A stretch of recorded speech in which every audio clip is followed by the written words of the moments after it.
2026 సంవత్సరం 8వ రాశి వృశ్చిక రాశి.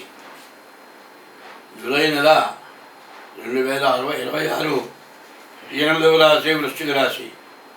ఈ వృశ్చిక రాశికి వచ్చేప్పటికల్లా బుధుడు, గురువు, శుక్రుడు బాగున్నాడు. వ్యాపారానికి కానీ, చదువుకు కానీ, ఉద్యోగానికి కానీ చాలా బాగున్నాయి. ఇక మిగతా విషయాలు ఏవి కూడా పనికిరావు. దేంట్లో అడుగు పెట్టినా కూడా ఉద్యోగంలో వచ్చిన ఆదాయం కానీ, ఆఖరికి విదేశాలకు వెళ్ళడానికి కూడా బాగా అవకాశం ఉంది. విదేశాలకు వెళ్ళినా కూడా అప్పులు కనుక చేస్తే వెంటనే స్వదేశానికి తిరిగి రావాల్సి వస్తుంది.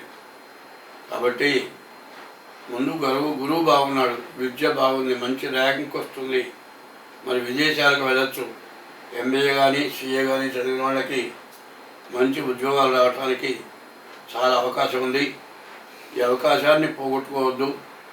తర్వాత ఏంటంటే మిగతా గ్రహాలు, మరి శుక్రుడు, గురువు, బుధుడు, ఈ 3 గ్రహాలు కాక పాపగ్రహాలైన రాహువు, శని, కుజుడు, కేతువు, ఈ గ్రహాలు రవితో సహా పూర్తిగా బాగాలేవు. 5 పాపగ్రహాలు బాగాలేవు. మీకు మంచి టైంని చెడగొట్టడానికి ఈ గ్రహాలు సిద్ధంగా ఉన్నాయి. మనలోనే మనుషులు ఉంటారు, మనతో కలిసి తిరుగుతూ ఉంటారు, మన మేలు కోరినట్టుగా ఉంటారు. ఎప్పుడు కుదురుతుందా అప్పుడు వీళ్ళ మీద దెబ్బతిద్దామని చూస్తారు.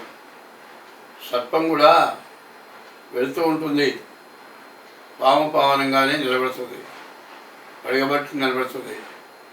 తేడా వస్తే వెంటనే కాటేయటానికి సిద్ధంగా ఉంటుంది. నువ్వు కర్ర ఎత్తే లోపలే ఎగబడి కాటేసి పారిపోతుంది. అట్లాంటి దుర్మార్గులు మీకు కలుస్తారు. కాబట్టి మీ రాశి వాళ్ళు డేట్ ఆఫ్ బర్త్ ద్వారా తప్పనిసరిగా జాతకం చెప్పించుకోండి. ఈ రాశి వాళ్ళు ఇప్పుడే కాస్త మంచి సమయం. మంచిని ఉపయోగించుకోవాలంటే డేట్ ఆఫ్ బర్త్ ద్వారా జాతకం చూపించుకోవడం చాలా అవసరం.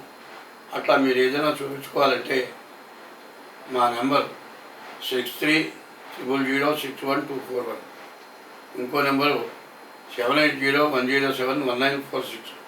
నా పేరు పంగులూరి లక్ష్మీనారాయణ. నాకు ఫోన్ చేసి తగిన ఫీజు చెల్లించి మీ జాతకం చెప్పించుకొని సరైన మార్గంలో ఉండటానికి చెప్పగలుగుతాం. స్వస్తి.